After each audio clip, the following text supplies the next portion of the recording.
Buenos días. Gracias a los amigos de los medios de comunicación por su asistencia a nuestra acostumbrada rueda de prensa de los días lunes. Quiero dar inicio a esta rueda de prensa, pues lamentando el fallecimiento hace algunos minutos de un dirigente regional de nuestro partido en el estado Falcón, Rodolfo Coco Barraez, exalcalde del municipio de Miranda, en Coro, además coordinador regional de políticas públicas para este estado, en nuestro partido, para todos sus familiares. Nuestras más sentidas palabras de condolencia. Tuvimos que suspender nuestra acostumbrada rueda de prensa el lunes pasado por tomando en consideración el luto nacional decretado y aprovechando la oportunidad de solidarizarnos con todos los familiares de las distintas víctimas en las tejerías y en todo el territorio nacional que han sido víctimas de esta grave crisis a nivel de lo que ha sido este desastre natural motivado a las distintas olas climáticas que se han venido presentando en nuestra Venezuela. Queremos iniciar señalando el desarrollo de nuestro plan 335 en los últimos 15 días, donde hemos podido asistir al estado portuguesa, hemos podido estar allá en 15 estados del país, recogiendo cada una de las impresiones por parte de los distintos sectores de nuestras comunidades, con la intención, primeramente, de conocer de primera mano pues cada una de las penurias que están atravesando en las distintas comunidades, juramentando nuestros equipos municipales y estadales, pero además conociendo de primera mano las propuestas en el marco de lo que ha sido la construcción de la agenda Venezuela Cambia por la Venezuela Posible, esa agenda que cada vez se robustece más con distintas propuestas de las distintas áreas, pudiendo además teniendo una buena comunicación y unas buenas propuestas por parte del sector salud, del sector educación. Estuvieron presentes los representantes del sector transporte, pues se ha venido sumando los distintos sectores a la construcción de esta propuesta de políticas públicas que estaremos presentando, Dios mediante, el próximo 13 de enero en nuestro aniversario número 77 de nuestra organización política. Queremos además ahondar dentro del anuncio por parte de la Casa Blanca en relación a los migrantes que de alguna manera nosotros hemos venido haciendo un seguimiento constante a los venezolanos que nos sorprendió este anuncio, algunos transitando las trochas, otros transitando la selva, que de alguna manera inclusive venezolanos que ya se encontraban en los Estados Unidos pues serán víctimas de este anuncio por parte de la administración de la Casa Blanca, del presidente Biden. Nosotros rechazamos contundentemente este tipo de anuncios porque de alguna manera violenta los principios de los derechos internacionales. Hay que estar muy atentos y estar muy pendientes inclusive del propio Estatuto de Roma cuando hablamos en su artículo 7 donde hay desplazamiento forzado, y esto de alguna manera el derecho internacional lo sanciona y lo condena además. Agregar a ello los distintos tratados internacionales dentro de la OEA, de la ONU, donde de alguna manera hay que garantizar la estabilidad de los migrantes independientemente de las condiciones en las que se encuentren. Otra cosa es solicitar al presidente López Obrador en México tender la mano amiga a todos aquellos venezolanos y venezolanas que de alguna manera están siendo víctimas de estos traslados hasta forzosos, para que no se sientan desasistidos y que de alguna manera entonces la comunicación ejecutiva, que la comunicación institucional entre los gobiernos de México y de Venezuela, pues puedan ver a los venezolanos y venezolanas que están siendo víctimas de la desasistencia para que encuentren allí, a través de las propias oficinas de los órganos internacionales, como en el caso de ACNUR, puedan de alguna manera entonces abrir las puertas para la mayor atención a todas las venezolanas y venezolanas. Y por esto también ha sido un llamado al alto comisionado de los derechos humanos para que además tome en cuenta y en consideración lo que está ocurriendo. Y voy a hablar por las venezolanas y los venezolanos que han estado haciendo contacto de manera distinta con nuestra organización, para que por favor puedan estar muy atentos ante la práctica violatoria de algunos derechos humanos por parte del gobierno de los Estados Unidos. La violación de los derechos humanos no debe llevar ningún tipo de etiqueta de preferencia con nadie. Los derechos humanos son condenables, vengan de donde vengan. La violación de los derechos humanos realmente debe estar al cuidado de esta organización internacional que de alguna manera ha haciendo un seguimiento de manera muy directa y muy de cerca a nuestra situación en las distintas oficinas de ACNUR, las que se encuentran tanto en Táchira como se encuentran en Apure, en Bolívar, en el Zulia. Yo creo que es importante entonces de esta manera nosotros solidarizarnos y hacer este llamado de atención a las distintas instancias internacionales para que puedan garantizar el respeto de los derechos humanos de cada uno de los venezolanos y las venezolanas que por distintas razones optaron buscar una manera de conseguir una mejor calidad de vida en otros países. En relación a nuestro territorio nacional, hemos venido mencionando varias particularidades en lo que ocurrió en las tejerías. Nuestra solidaridad, por supuesto, ha sido sumamente importante, no solo mencionarla, sino además practicarla, porque de manera anónima hemos estado haciendo acompañamiento, hemos estado brindando una mano amiga, hemos estado ayudando sin búsqueda de protagonismo, sin búsqueda de pantallerismo, de politiquería, porque no son momentos para estar buscando una mejor fotografía para ayudar. El que quiera ayudar lo hace, y lo hace sin necesidad de una fotografía o de un video donde muestra cómo intentan a través de este tipo de acciones pues mostrar que realmente tienen un gran corazón. Si tienen un gran corazón, háganlo de manera anónima, como lo están haciendo muchísimos venezolanos en nuestra tierra, donde están haciendo grandes esfuerzos por llevar a los distintos centros de acopio lo que tanto están requiriendo cada uno de los venezolanos y las venezolanas. Prestar mucha atención ante lo que está ocurriendo. 3 ondas tropicales que están acercándose a nuestra Venezuela. Importante, sabemos que existe ya una ley que fue aprobada hace muchos años atrás, pero realmente cuando vemos este tipo de situaciones sobrepasa realmente las expectativas, porque terminan siendo desastres naturales bastante gruesos, bastante difíciles, donde realmente no se termina teniendo por completo lo que debe ser la ayuda para prestar a las distintas personas que están siendo afectadas. Y estamos hablando del caso de las tejerías, por cómo ocurrió esto de manera grave, pero son más de 120 municipios en nuestra Venezuela que hoy han venido atravesando en las últimas semanas las lluvias que han acrecentado en todo el territorio nacional. Queremos hablar también como propuesta la necesaria dotación de equipos y maquinarias a todos los cuerpos de bomberos y de protección civil en cada entidad federal. Esto es importante mencionarlo porque nos hemos encontrado inclusive con que los funcionarios que hacen vida en los cuerpos de bomberos a veces se encuentran sin las herramientas necesarias para poder desarrollar todo lo que se necesita para un tipo de catástrofe como esta. Además, la prevención, contar con la maquinaria, contar con las herramientas y sobre todo el entrenamiento para poder abordar esto de manera rápida y que al final los venezolanos y las venezolanas que sean víctimas de ello no se queden atravesando tantos días y tanto tiempo para poder ser solventada cada una de las situaciones que se presentan.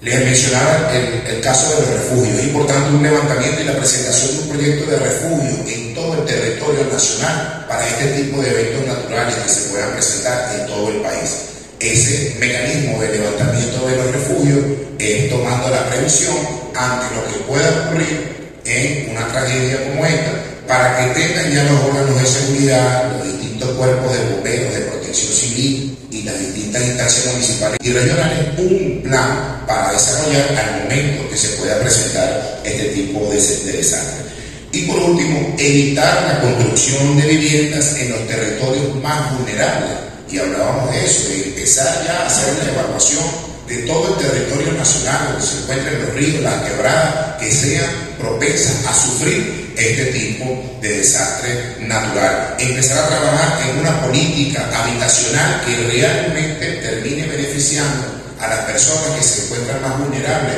ante este tipo de procesos y que no sea una política habitacional única y exclusivamente militante de alguna organización política en particular o en un tiempo determinado de campaña política y electoral. El anuncio por parte del embajador Story, fíjense, yo pude verlo muy por encima, tiene 7 pasos el anuncio que hace el embajador Story, pero hay una cosa muy particular, son 7 pasos que por lo menos 5 son muy difíciles de que lo pueda aplicar una persona inmigrante que se encuentre en una situación bastante desesperante o en un momento muy difícil para poder contar con esos tiempos. Eso es lo primero, pero yo quiero tomar algo muy importante, y es que esa administración, particularmente el señor Story, que ha venido de alguna manera reconociendo algún tipo de imaginariato en nuestro país, pues creo que ahí hay unos recursos que estaban destinados para la atención por parte de la migración venezolana. ¿Y dónde está entonces el sentido de la existencia o del reconocimiento de una instancia en la cual entonces al final terminaron jugando con la esperanza y con las expectativas de miles de venezolanos que creyeron que atravesando una frontera o además hasta arriesgando sus vidas iban a poder ser atendidos en el país de los Estados Unidos? Bien, yo creo que tiene que existir un pronunciamiento mucho más contundente, mucho más serio, pero es que además ahí no habla en nada en lo que está haciendo la violación de lo que es la ejecución de movilizaciones forzosas de los venezolanos sin consentimiento de ellos. Ahí hay una violación flagrante del artículo 7 del Estatuto de Roma, donde claramente condena a las movilizaciones por las vías forzosas por parte de los distintos gobiernos donde se encuentre, sea el que sea. Por eso hablaba de que aquí no puede haber privilegios de ningún gobierno ante un Estatuto de Roma, que además es un tratado internacional que lo acompañan todos los países que hacen vida en la Organización de las Naciones Unidas. Nosotros esperamos realmente, y por eso es que hacemos este llamado al presidente de México, López Obrador, que es uno de los que han venido siendo entonces receptor ahora de los venezolanos que los están trasladando a México, y que en esas oficinas consulares, pero además las oficinas del ACNUR, tengan la posibilidad de abrir esas puertas de manera en emergencia para que puedan atender a esos miles de venezolanos que están siendo víctimas de esto. Esperemos que realmente eso se termine rectificando, y aquí hay que rectificar porque realmente no se pueden tomar decisiones ante escasos días de una situación política electoral de un determinado país, ¿no? Y los que escuchan lo que uno menciona en relación a esto saben de lo que estamos hablando, de por qué esa decisión de la noche a la mañana, donde nadie se lo esperaba, donde nadie tenía un mínimo de previsión, donde miles de venezolanos atravesaban la selva del Darién arriesgando sus vidas, mientras que este anuncio realmente se estaba llevando a cabo y se estaba ejecutando. En relación al reglamento de las primarias, bueno, fíjate, este reglamento fue anunciado de una manera muy extraña y muy oscura, y hay que decirlo, ¿no? Un día donde todos los venezolanos, el territorio nacional, se encontraban a la expectativa de lo que estaba atravesando nuestra Venezuela, en el caso particular de las tejerías. En esas horas de la noche se anuncia la aprobación de un reglamento que hoy todavía no lo encuentras publicado en algún lado, sino que encuentras por allí algunas pinceladas de algunas cosas particulares, como por ejemplo que la Comisión Electoral Técnica iba a ser escogida el pasado 15 de octubre, han pasado 48 horas y aún no lo han anunciado, pero además habla de que este reglamento no contiene aún lo que es la definición si va a ser un proceso electoral de primaria con el CNE o sin el CNE, si participan los venezolanos que están en el exterior o no, si partidos que ellos llaman judicializados y partidos que no han estado acompañando su línea política podrán participar dentro de esta instancia. Pues nosotros ante esta coyuntura, por supuesto que rechazamos este tipo de anuncios, rechazamos lo que ha venido siendo una constante. Nosotros denunciamos hace varias semanas atrás, y ustedes fueron testigos de ello, de que aquí existía la posibilidad de secuestro de unas elecciones primarias por parte de un sector minoritario de la oposición. Y les digo que se está ejecutando en este instante el secuestro de la escogencia de una candidatura que realmente sea representativa de la mayoría del pueblo venezolano. Y se está secuestrando por un sector que solo representa el 30% de los votos que se oponen a las políticas públicas del partido de gobierno. Estamos hablando que ese sector de la oposición está dejando de reconocer a más del 60% de las organizaciones políticas, de los actores políticos que obtuvimos el pasado domingo 21 de noviembre una votación importante y además significativa. Repito, los que representan el 30% de los votos que se oponen al partido de gobierno pretenden entonces llevar adelante, llevar a cabo de manera secuestrada un proceso de escogencia de candidatura unitaria, y entonces ratificamos lo que dijimos. Está en plena preparación la competencia de los candidatos, de los egos y de las vanidades, que no les importa realmente los problemas del país y mucho menos los problemas de la gente. Nosotros esta semana hay una convocatoria para llevar a cabo la reunión de la comisión de lo que es el Parlatino, el Parlamento Latinoamericano y Caribeño, presidido por el diputado Ángel Rodríguez, donde bueno, allí expresaremos también no solo una estrategia institucional, sino también una estrategia en el marco de lo que debemos realizar apegado a los principios, a los valores fundamentales, como es el respeto al derecho humano de manera universal. Nosotros pues esperamos que este marco de desarrollo, de reunión que se pueda dar en esta instancia, permita pues trabajar de manera conjunta, más allá de que lo hagamos nosotros como organización política, es que lo podamos hacer como instituciones, como es el caso del Poder Legislativo Nacional y de los distintos aforos internacionales que nos brinda la cualidad para poder estar presentes y además solicitar que sean evaluadas estas situaciones. En la posibilidad de repatriar a venezolanos, bueno, creo que el gobierno nacional ha venido implementando lo que ellos han llamado un plan Vuelta a la Patria, creo que se llama, en donde han puesto a la disposición de venezolanas y venezolanos para que puedan retornar a nuestro país. Bueno, nosotros consideramos de que esto puede ser un mecanismo y una herramienta para ayudar a que los venezolanos puedan retornar nuevamente a nuestro país lo más pronto posible. Todos aquellos que quieran por su propia voluntad trasladarse, no de manera forzada, no de manera obligada, sino que realmente tengan como intención y además como una opción de volver nuevamente a nuestro país. Creo que está dadas las condiciones para que esto se pueda trabajar de manera conjunta por representación no solo del Poder Ejecutivo Nacional, sino de los propios venezolanos que puedan tomar de manera voluntaria su decisión de retornar al país. En relación al secuestro de las primarias, ¿y qué pensamos hacer en relación a esto? Bueno, mira, nosotros en la Alianza Democrática particularmente hemos venido desarrollando políticas que han permitido encontrarnos con dirigentes de otras organizaciones políticas. Hemos venido nosotros planteando particularmente la necesaria activación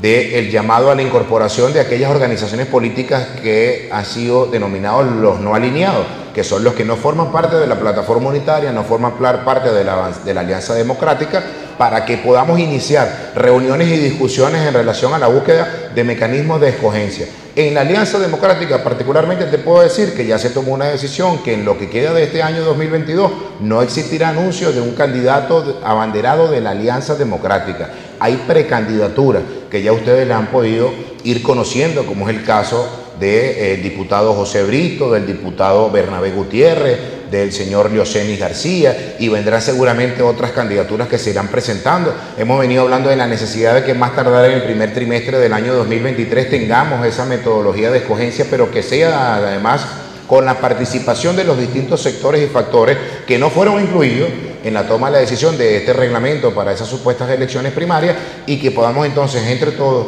y de manera conjunta participar en la vía de la escogencia de ese mecanismo, bien sea por la vía del consenso, por la vía de las encuestas, por la vía de las primarias, pero vamos a apostar a ello. COPEI sigue trabajando en lo que tiene que hacer: organizarse, prepararse, tener a disposición y a la orden lo que será la estructura de nuestro partido para aportar, bien sea de manera organizativa, operativa, política, pero también en aportes en materia de políticas públicas, como ha sido la construcción de la Agenda Venezuela Cambia por la Venezuela Posible.